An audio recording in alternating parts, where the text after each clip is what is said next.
जी star news से आइए डालते हैं आज की मुख्य खबरों पर एक नजर।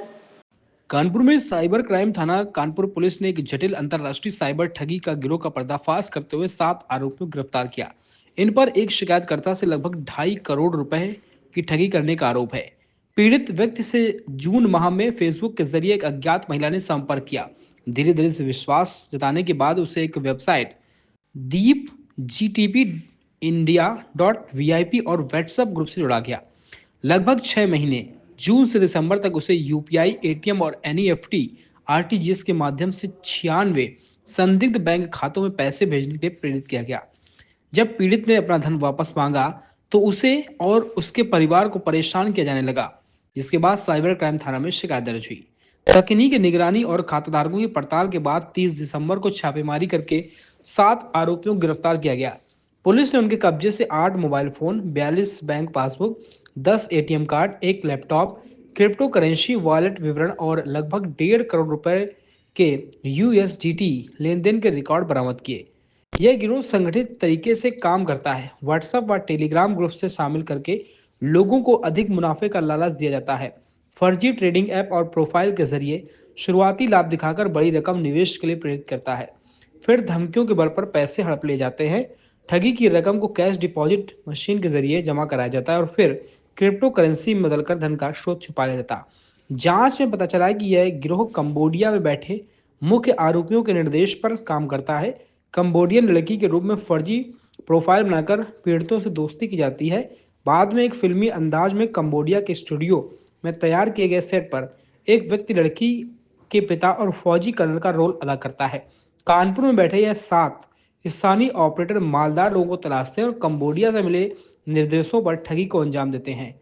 गिरफ्तार आरोपियों में ओसामा 25, मोहम्मद आरिफ, मोहम्मद यूसुफ, मोहम्मद शाबिज, मोहम्मद फैज अंसारी, अल हुमैद, बिलाल शामिल हैं। इन पर तेलंगाना, गुजरात, राजस्थान समेत अन्य राज्यों में अन्य साइबर मामले दर्ज हैं।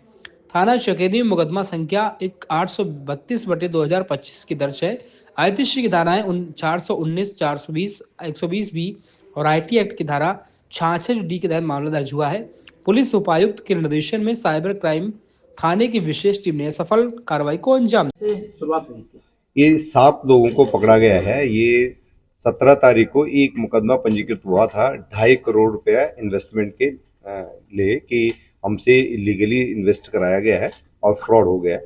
इसमें हमने मुकदमे के आदेश करे थे और उसकी जब जानकारी की गई है तो एक महिला से इनकी दोस्ती होती है और दोस्ती होने के बाद एक ऐप है डीप GTP-India.VIP करके एक वेब पेज है। इसके माध्यम से कंबोडिया में एक महिला है जो इनसे दोस्ती करती है और इसे इस वेब पेज पे इनसे दोस्ती होने के बाद फेसबुक से दोस्ती होती है और इसके थ्रू वो इन्वेस्टमेंट कराते हैं। इन्वेस्टमेंट कराने के लिए वो कहते हैं कि देखो इसमें बहुत अच्छे ऑफर है, बड़ी अच्छी स्कीम है और आपका पैसा जल्दी बढ़ेगा। तो इनको 10 लाख रुपए का इन्वेस्टमेंट कराया जाता है। बाद में इन्हीं की वेब पेज पर उसको इन्वेस्टमेंट को दिखाया जाता है कि ये 26 लाख हो गए। पुनः वो लड़की इनको प्रेस करती है कि कहती है कि और पैसा इन्वेस्ट करिए, 50 लाख और इन्वेस्ट करिए। तो इनके कहते हैं मेरे पास 50 लाख रुपए नहीं। बाद में उसी लड़की को वो कहती है कि देखो चलो तुमसे मेरी दोस्ती होगी, तो 50 लाख रुपया वो अपने दिखाती है कि मैंने 50 लाख रुपए इसमें इन्वेस्ट कर दिया है और फिर इनका बढ़ा हुआ पैसा स्क्रीन पे दिखता है। तो इनको ये विश्वास हो जाता है कि इसमें पैसा बढ़ता है। कुछ दिनों बाद जो है उस लड़की के पिता बन करके एक कर्नल आता है और उनके ये कंबोडिया में हो रहा है। एक उन्होंने अपना स्टूडियो बना रखा है और उसमें से कर्नल आता है। कर्नल उनको इसको फोन करके धमकी देता है कि तुम यहाँ के सीपी मेरे दोस्त है और मैं तुम्हारे खिलाफ कार्रवाई कर रहा हूँ, तुमने मेरी लड़की को फंसा रखा है, मेरी लड़की का तुम जो है किसी दोस्ती कर रखी है और उसको धमकी देता है। और उसके बाद उससे पैसा कैश के माध्यम से और इन्वेस्टमेंट के, तो काफी लंबे समय से इन्वेस्टमेंट के नाम पे और इसको एक्सटॉर्शन के नाम पे इसे पैसा लिया था। करीब 2.5 करोड़ रुपया इनसे इनका लिया जाता है। 2,50,00,000 इनसे लिया जाता है और ये हमारे पास पहले नहीं आते, पर बाद में इनको पता लगता है कि मेरे साथ फ्रॉड हो गया, फिर ये एफआईआर कराते हैं। तो इस पूरी इन्वेस्टिगेशन में अभी जो 7 लोगों को पकड़ा गया है, तो यहाँ के लोकल अकाउंट्स का यूज हुआ है, और जिसमें एक जो मेन आरोपी हमने आज इसको पकड़ा है, तो ये लड़का को पूरा जानकारी है, इसकी चैट, इसके 12 खाते इससे मिल गए हैं। ये ओसामा पुत्र नफीस है, यही बाबूपुरा का रहने वाला है।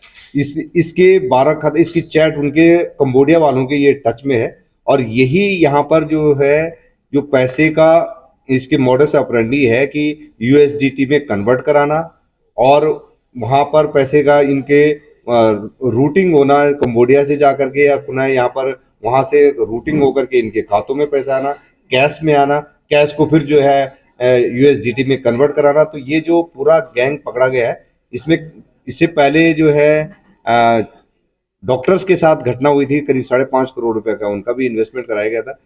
मैक्सिमम लोग लोकल हैं, लोकल खातों का यूज हो रहा है, लेकिन कंबोडिया में इनके ऑपरेटर्स बैठे हुए हैं, और पैसे का रूटिंग होती है, लेयरिंग होती है, 3rd लेयर पर इनके पास पहुंचता है। तो अभी इनसे पूछताछ की जा रही है। काफी संख्या में हमें उम्मीद है कि काफी संख्या में और खाते, अन्य खातों का, कितने लोगों को ठगी कर चुके हैं सर?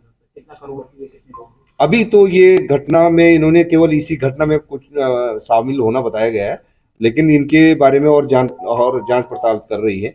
और उसके बाद आपने देखा होगा कि पहले वाली घटना भी लोकल लोगों का काफी, अभी स्केल काफी बढ़ गया है, तो लोकल लोग भी इसमें काफी इन्वॉल्व हैं, और बहुत इजी है। इनको 4% कमीशन, अपफ्रंट कमीशन जो है 4% का इनको दिया जा रहा है, और दूसरा यूएसडीटी भी वो हायर रेट पर ले रहा है। तो जो खाता का हो गया है, और फिर जो है विक्टिम बनाने के लिए, तो ये हर उसमें उनको 4% का फायदा हो रहा है। तो इसी लालच में आकर के बहुत इजी होने की वजह से खाता इनके द्वारा खोले जा रहे हैं। तो ये लोग भी सब आरोपी बन रहे हैं ना, जिनके खाते में पैसा गया?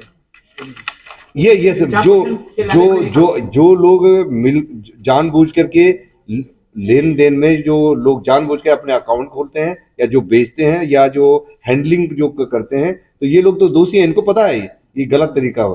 क्रिप्टो में कन्वर्ट करना, कलेक्शन करना, कलेक्शन एजेंट सारे लोकल है।